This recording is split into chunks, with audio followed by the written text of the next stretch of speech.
बिस्मिल्लाहिर्रहमानिर्रहीम, अस्सलाम वालेकुम। मैं समी इब्राहिम हूँ और आप हमारा यूट्यूब और फेसबुक चैनल देख रहे हैं। आज ख़ुसूसी तौर पर राजा मोहसिन एजाज़ मेरे साथ हैं और दो इश्यूज़ पर हम बात करेंगे। बड़े ही अहम इश्यूज़ हैं। एक तो लाहौर हाई कोर्ट से ये खबर आ रही है कि वहाँ पे जस्टिस सुल्तान तनवीर ने जो चौधरी परवेज़ इलाही की गिरफ़्तारी के हवाले से जो मुकदमात थे, केसेस थे, वो सारे के सारे यकजा कर दिए और बहुत सख्त वार्निंग दी है IG Islamabad, advocate general Islamabad और दूसरे तमाम जो लोग हैं कि वो पेश हों, और वो पेश नहीं हो रहा है। IG के बारे में तो बताया जा रहा है, IG पंजाब के बारे में, कि उनके तो नाकाबिल ज़मानत वारंट गिरफ़्तारी भी, सॉरी IG इस्लामाबाद, नाकाबिल ज़मानत वारंट गिरफ़्तारी भी जारी हुए, इसके बावजूद वो पेश नहीं हुए।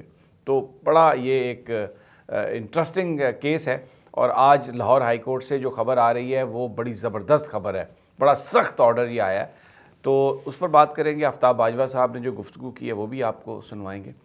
और दूसरा जो मैं शुरू में जिस चीज़ को मैं ले रहा हूँ, और मोहसिन क्योंकि स्पोर्ट्स को भी बहुत कवर करते हैं, जो स्पोर्ट्स रिपोर्टर्स एसोसिएशन है उसके ये इस्लामाबाद में उस चैप्टर के सदर भी हैं। ये जो तब्दीलियाँ आई हैं, बाबर आज़म को निकाला गया है बड़े तरीके से, वो जस्टिस काजी फायजी सा स्टाइल इसमें अपनाया गया कि उनको बुला के और उनसे बात करके उन्हीं से इस्तीफ़ा ले लिया गया, लेकिन दर हकीकत निकाला गया। अब ये इमरान खान की आखिरी ये तकर्री थी क्रिकेट में, तो उनको निकाल दिया गया।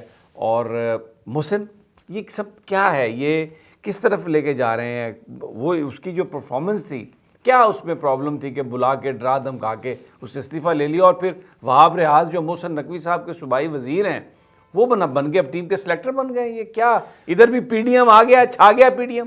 देखें, ये आपने बड़ा खूबसूरती से इसको समअप किया है। ये former prime minister Imran Khan की, आप इसे सिर्फ क्रिकेट नहीं बल्कि ओवरऑल भी एक जो बड़ी अपॉइंटमेंट्स उनके दौर में हुई थी, ये एक आखिरी अपॉइंटमेंट थी। बाबर आज़म, ये इस पर कोई डिबेट नहीं है कि पाकिस्तान क्रिकेट ने जो सबसे बेहतरीन बल्लेबाज पैदा किया है वो बाबर आज़म है। और अगर आप देखें कि आगे पाकिस्तान की क्रिकेट के पास इस वक्त है क्या, तो सिर्फ एक ही आपको अच्छा, यहाँ पे रुके, पहले एक सेकंड मुझे ये बताएं, हमारी जो टीम हारी है वो सिर्फ बाबर आजम की नाकस कारकर्दगी पर हारी है? बाबर सिर्फ उन्हीं की नाकस कारकर्दगी? जी, उसकी वजह पे आप रीजंस भी बता दूं अगर आप इजाज़त दें तो। देखें, शाहीन शाह अफरीदी हमारे नए बॉल के बॉलर, उन्होंने विकेट नहीं ली, लेकिन ये कसूर बाबर आजम का है, ठीक है। हारिस रऊफ, उन्होंने विकेट नहीं ली, ये कसूर भी बाबर आजम का है। अच्छा, इसके साथ साथ हसन अली जो हमारे तीसरे फास्ट बॉलर, और वसीम जूनियर जो चौथे फास्ट बॉलर, उन्होंने भी विकेटें नहीं ली, ये कसूर है बाबर आजम का। अच्छा, आपके जो बाकी बैट्समैन थे उनका स्कोर नहीं हुआ, ये भी बाबर आजम का कसूर है। तो इन तमाम कसूरों की वजह से आपने बाबर आजम को हटा दिया, इस वजह से बाबर आजम कसूरवार हैं। अब इंडिया में देखा, कल वो फाइनल में पहुंच गए हैं, सेमीफाइनल उन्होंने हराया न्यूजीलैंड को। मोहम्मद शमी ने 7 विकेटें ली हैं इस वर्ल्ड कप में। ये उनका तीसरी दफ़ा था कि उन्होंने 5 विकेटें, यानी पंजा लगाया, ये क्रिकेट की टर्म में यूज़ किया जाता है पंजा मारना, यानी 5 विकेटें लेना एक मैच में, एक इनिंग्स में। तो उन्होंने 5 विकेटें तीसरी दफ़ा ली हैं।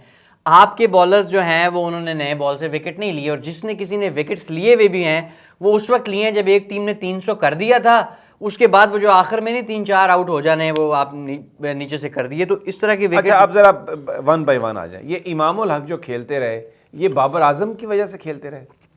देखें, इमामुल हक, उन्होंने बड़ी यारियां निभाई हैं। देखें, स्टैट्स इमामुल हक के ना, हर बंदा, मैं यहाँ पे बात करूँगा, मुझे पता है यहाँ पे नीचे किसी ने कमेंट करना है आपके इस चैनल पे भी कि स्टैट्स बड़े शानदार हैं बाबर उसके, इमामुल हक के। भाई देखें, आपने 400 चेज़ करना था, 425 ऑस्ट्रेलिया के खिलाफ, और कोई इमामुल हक ने इनिंग्स खेली 70 बालों पे, कुछ नहीं बनाए 70।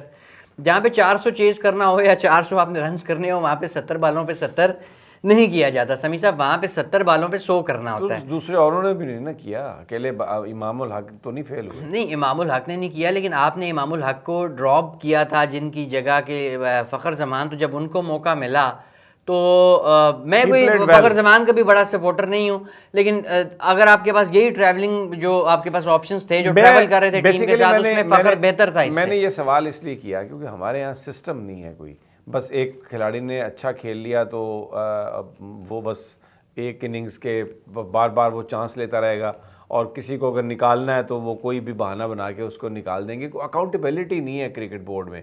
अब जो जिस तरीके से ये, मुझे ये बताइए कि वहाब रियाज साहब ये सिर्फ इसलिए बन गए हैं चीफ सेलेक्टर क्योंकि ये पंजाब में वज़ीर निगरान है और वो निगरान काबीना में है, हुकूमत के साथ बड़ा ताल्लुक़ है, तो अब ऐसा लगता है कि पीडीएम वाले जो हैं वो क्रिकेट में भी आ गए।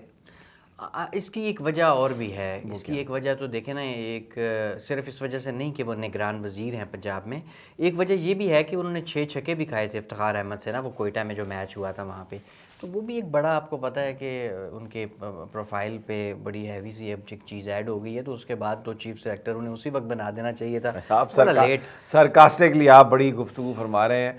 क्रिकेट बोर्ड में जिस तरीके से अभी ये तब्दीलियां की जा रही हैं और बाबर आजम जैसे प्लेयर को स्केप गोट बनाया गया है, कुर्बानी का बकरा, कि जनाब बस सबको ये हो गया वो हो गया, जब आपका बोर्ड ही एडहाक बेसिस पे चल रहा है, मैनेजमेंट कमेटी के पास इख्तियारात हैं, अशरफ ज़का साहब, या तो आप उन्हें बना दें 4 साल के लिए, अभी वो पॉलिसी बनाएं, लेके जाएं, तलवार उधर लटकी हुई है, 2 महीने बाद इसने चले जाना है, 3 महीने बाद इसने आ जाना है, तो ये क्या पॉलिसी होगी, क्या होगा। अब प्रोफेसर साहब जो हैं मोहम्मद हफीज़ साहब, वो अब मिकी ऑर्थर की जगह आ गए हैं, तो अब एक देसी टच जो है वो देने की कोशिश की जा रही है, इस पे क्या कहेंगे आप? देखिए, ये मेरे ख्याल में इस क्रिकेट बोर्ड के पास कोई मैंडेट इस तरह का नहीं है जितना मैं समझता हूँ। जो आप देखेंगे, जो इनकी तोसी का एक नोटिफिकेशन जारी हुआ है, उस नोटिफिकेशन के मुताबिक कोई ऐसी चीज़ नहीं है कि ये इस तरह की बड़ी अपॉइंटमेंट कर सकें। बाबर आजम को मैं ये समझता हूँ कि अगर आपने हटाना भी था तो उसका बड़ा कोई बेहतर तरीका हो सकता था। अभी आपकी वनडे सीरीज़ बड़ी दूर थी, आपने देखे ना, आपने T20 कप्तानी बाबर आजम से ले ली। बाबर आजम ने पिछले 2-3 सालों में आपको एक वर्ल्ड कप का फाइनल खिलाया, एक वर्ल्ड कप का सेमीफाइनल खिलाया। अच्छा, वो अब हारे क्यों आप? अब मैं आपको वो भी बता देता हूँ।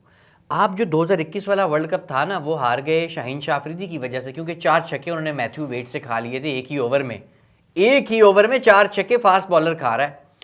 आपका 2022 का वर्ल्ड कप आप इसलिए हार गए कि आपके यही शाहीन शाह अफरीदी, सारी चीज तो शाहीन शाह पे ना, मैं रीजंस दे रहा हूं समीर साहब, मैं कोई जुबानी कलामी हवाई बात तो कर नहीं रहा। एक मैच तो डिसाइड नहीं करता ना, एक ओवर में 4 छक्के, आपका मैच आखिर में फंसा हुआ है, आपकी दूसरी टीम को चाहिए लेट से 30 बॉलों पे 60 रन, और आप एक ओवर में 4 छक्के खा लें इकट्ठे ही, तो ये इसमें देखिए 2022 में आप जो है वो चले गए, क्या कहते हैं उसको, जहाँ पे फास्ट बॉलर का इतना स्विंग हो रहा था और आप मैदान छोड़कर चले गए। उस पर शोएब अख्तर ने एक बड़ी खूबसूरत बात की, उन्होंने कहा मैं फिर इंजेक्शन लगवाता, मैं आता, मैं अपनी टीम के लिए, मेरा घुटना निकल जाता, खून निकलता, लेकिन मैं लड़ता मुल्क के लिए। बातें ना, मेरा मुंह ना खुलवाएं, उसकी बातें फिर मैं करने लग जाऊंगा।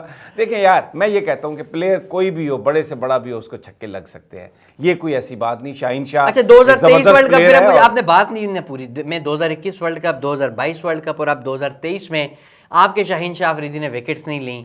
देखें, आपने अगर पॉलिटिक्स ही करनी है ना, देखें शाहिद अफरीदी जो है वो शाहिद अफरीदी को जो 40 साल से, मेरी आखिरी बात, उसके बाद आपकी बात, शाहिद अफरीदी को 40 साल मुल्क जिन्होंने, ये सियासतदानों ने जिन्हें खाया, वो उन्हें बड़ा अच्छा समझते हैं। उन्हें शहबाज शरीफ और नवाज शरीफ की एडमिनिस्ट्रेशन बड़ी अच्छी लगती है, 40 साल जिन्होंने मुल्क के साथ ये किया, लेकिन उन्हें 4 साल में बाबर आजम का जो है वो उसमें नाअहली और नालायकी नजर आ गई, लेकिन 40 साल में वो जो करते रहे वो नजर नहीं आया। ठीक हो गया, मैं अफसोसनाक बात जरूर है, मैं जो बात समझाऊं ना।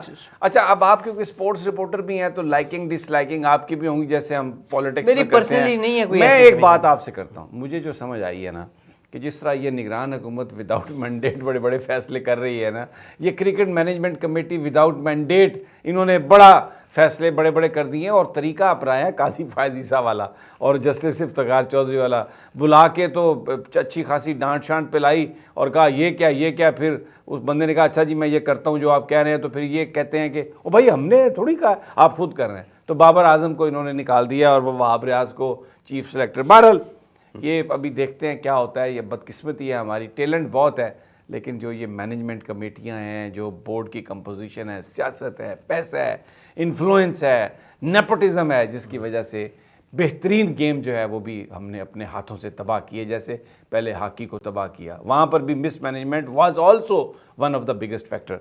अब ज़रा ये अदालतों में आ जाते हैं मिस मैनेज फैक्टर एक, अगर इजाज़त दें आप। बिल्कुल साहब, चौधरी परवेज़ इलाही साहब, सबको पता है हाई कोर्ट ने कहा कि इनको घर तक छोड़ के आओ, वहाँ से फिर अगवा कर लिया और जनाब इस्लामाबाद ले गए। अब वो जो केसेस हैं ना पुलिस वालों के कि उन्होंने तौहीन अदालत की, वो मुख्तलिफ दरखास्तें मुख्तलिफ अदालतों में चल रही थी। तो आफ्ताब बाजवा ने आज वकालतनामा जारी किया और जब दाखिल किया चौधरी परवेज़ इलाही का और Sultan Tanveer justice Lahore high court के, उनसे कहा कि जी ये पुलिस वाले आपके बार बार ऑर्डर्स के बावजूद नहीं आ रहे, ये भी तौहीन अदालत है। तो काइंडली आप ये जो सारी जो अपीलें हैं उनको यकजा करें और इनको बुलाएं और इनको मैसेज दें। ये क्या बात है कि ये इस पर जज साहब ने बिल्कुल कहा कि क्यों नहीं पेश होते एडवोकेट जनरल, क्यों नहीं पेश हुए आईजी, क्यों नहीं पेश हुए दूसरे अफसरान, और अब 23 नवंबर को कहा है कि सारे पेश हों। वो सारी अपीलें एक ही जगह कर दी हैं और कहा है कि मैं सुनूंगा इनको और 23 नवंबर को सब पेश हों। बड़ा सख्त ऑर्डर किया उन्होंने। बाजवा साहब ने आज जो गुफ्तगू की है ये आप सुन लें, मैं थोड़ी सी गुफ्तगू उनकी सुनवा देता हूँ, आपको सही अंदाज़ा हो जाएगा कि मामला क्या है। आज जो वकालतनामा मैंने दिया परवेज़ भाई और उनकी मिसेस की तरफ से कि जी आज मैं वकील हुआ हूँ, तो मुझे हमारे पास फ़ाइल ही नहीं है, क्योंकि कुछ दिनों से फ़ाइल अदालत में है, जिसकी वजह से ऑफिस कहता है जी हमारे पास फ़ाइल नहीं है। तो हमने इस्तदा की थी और दूसरा ये भी कहा था कि मुल्ज़मान जब तक पूरे नहीं होंगे कंटेम्प्ट प्रोसीडिंग नहीं चल सकती, क्योंकि कानून का जो है तकाजा मुल्ज़मान का अदालत में होना ज़रूरी है। जिस पर अदालत ने इस्तफसार किया एडवोकेट जनरल इस्लामाबाद से कि किधर है कमिश्नर और किधर है आईजी, उसने कहा जी नहीं आए नहीं। उसने क्या मतलब, क्यों नहीं आए, क्या वो अहकाम क्यों नहीं मानते, जुर्म करें लाहौर में और रहें इस्लामाबाद में फिर आए भी ना। जिस पर आज अदालत ने बहुत खूबसूरत रमाश दी है और कहा कि हम अपना हुक्म मनवाना जानते हैं। जिस पर मैंने भी अर्ज़ की अदालत से कि अगर आइन की बालादस्ती होगी, दस्तूर की बालादस्ती होगी, इन अदालतों की इज़्ज़त और एहतराम फिर ही बढ़े। लिहाजा कौम को आज के आपके जो जज्बात ने जो ऑर्डर पास किया है, मैं समझता हूँ हम वकीलों के लिए एक नया दिन निकला है और हम नई जो है अपनी खुशी महसूस कर रहे हैं कि आज हमारी अदालतें भी इतनी ज़रूरत से काम कर रही हैं। अब आप खुद अंदाज़ा लगा लें ये सब क्या है। इजाज़त दीजिए, आज साइफ़र केस भी गुल हसन औरंगज़ेब की अदालत में है। वफाकी हुकूमत ने जवाब देना है जेल के अंदर जो ट्रायल हो रहा है उसके हवाले से, तो वो भी हम आपको ताज़ा तरीन इंशाअल्लाह वहाँ से देंगे। अल्लाह ने के बाद।